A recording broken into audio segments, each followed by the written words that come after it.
Hello दोस्तों, राम राम। तो स्वागत है आपका हमारे चैनल हिंदी कहानी वर्ल्ड में। और आज की कहानी का शीर्षक होने वाला है खट्टा खाने वाली चुड़ैल। कहानी बहुत ही मज़ेदार और थ्रिलर होने वाली है, अंत तक जरूर देखें। चैनल पर नए आए हैं तो सब्सक्राइब भी कर लें। तो चलिए कहानी शुरू करते हैं। रात को अचानक राधिका मौसी को किचन से कुछ गिरने की आवाज आई। उन्होंने बाहर निकल के देखा तो किचन में उन्हें कोई सफेद साड़ी में दिखा। वो चीख पड़ी, हे भगवान, आलतू जलाल तू आई भला को टाल तू, आलतू जलाल तू आई भला को टाल तू। राधिका मौसी को चीखते सुनकर श्रवण बाहर आता है भागते हुए। अरे माँ, क्या हुआ? क्या देख लिया? दादी माँ आ गई क्या सपने में? अरे बेटा, रसोड़े में देख तो कौन है? श्रवण रसोड़े में झांक कर देखता है और उसे कोई नहीं दिखता अंदर। अब रसोड़े में तो कोई नहीं है माँ। कोई सफेद साड़ी में नहीं है क्या? नहीं माँ, कोई भी नहीं है। चिल्लम चिल्ली की आवाज सुनकर काजल भी वहां आ जाती है। अब क्या हो गया माँ जी? अरे बेटा, रसोड़े में एक चुड़ैल थी सफेद साड़ी में। अरे क्या कर रही थी वो अंदर? अरे बताया नहीं, कल आएगी ना तो पूछ लूंगी। चुड़ैल जी, आपका क्या प्लान है? माँ जी, रात बहुत हो गई है, आपने कोई बुरा सपना देखा होगा, चलिए सो जाइए। राधिका मौसी सोने तो चली जाती है, पर उनको रात भर नींद ही नहीं आती। वो कुछ भी उलझुल बातें सोचने लगती है। कहीं चुड़ैल की वजह से तो घर में टेंशन नहीं हो रहा, कहीं उसी की वजह से तो वो दादी नहीं बन पा रही। सुबह जब राधिका मौसी रसोड़े में छानबीन करती है तो पाती है कि नींबू का अचार गायब है। चुड़ैल नींबू का अचार ले गई, मुझे तो ठीक नहीं लग रहा कुछ।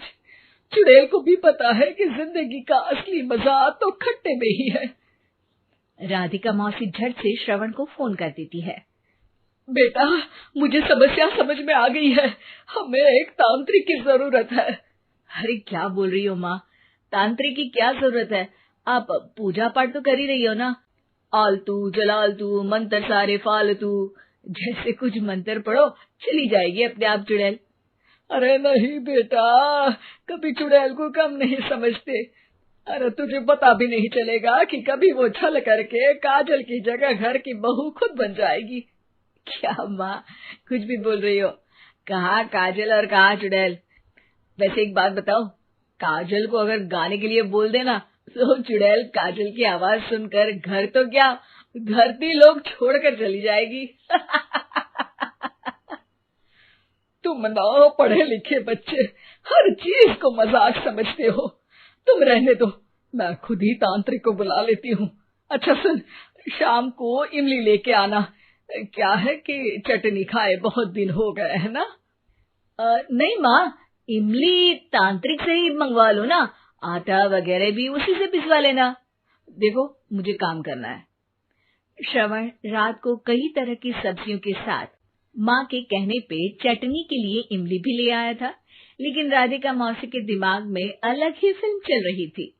उन्हें अब सिर्फ शक ही नहीं यकीन होने लगा था कि शायद चुड़ैल ने श्रवण पर अपना जाल बिछा दिया था, जिस वजह से श्रवण उनकी बात ही नहीं मान रहा था।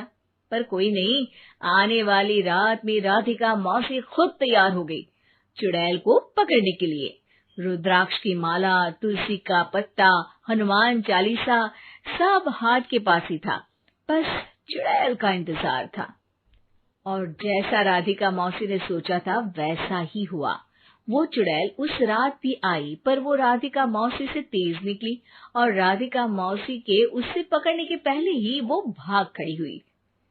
जरूर बहू पे साया है उस चुड़ैल का, तभी तो श्रवण के कमरे में गई है। और अगली सुबह राधिका मौसी पिछली रात हुए हमले में किन चीजों का नुकसान हुआ उसका हिसाब लगा रही थी।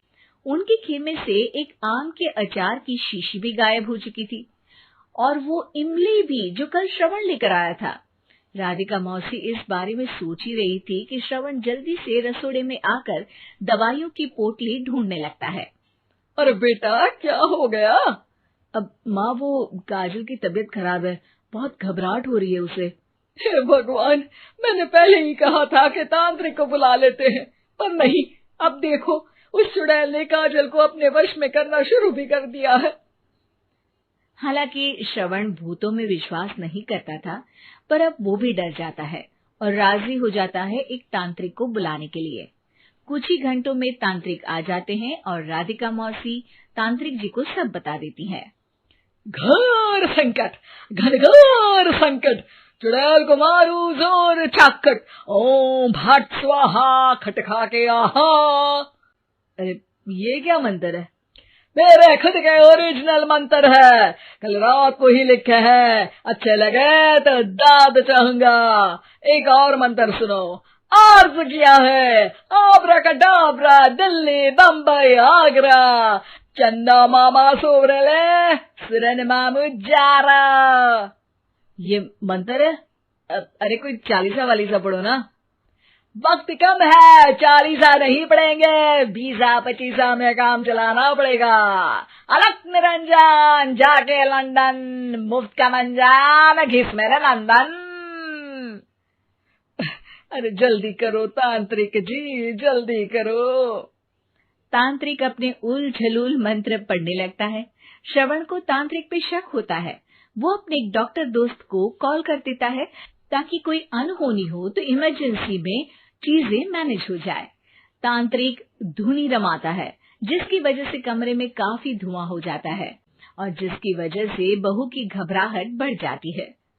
अब भागेगी चुड़ैल। हाँ।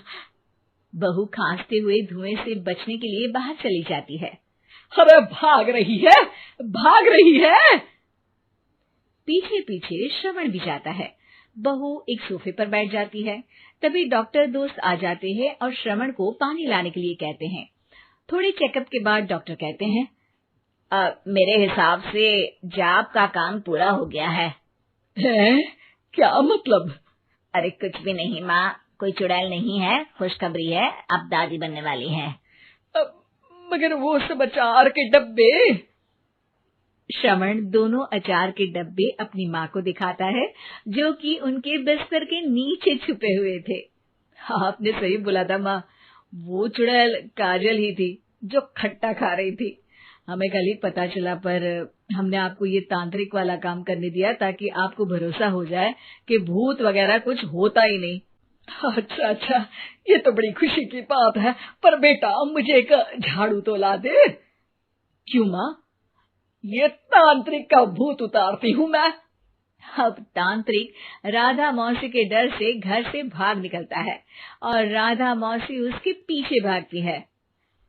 अरे संकट ये घनघोर है, तांत्रिक मुआ चोर है।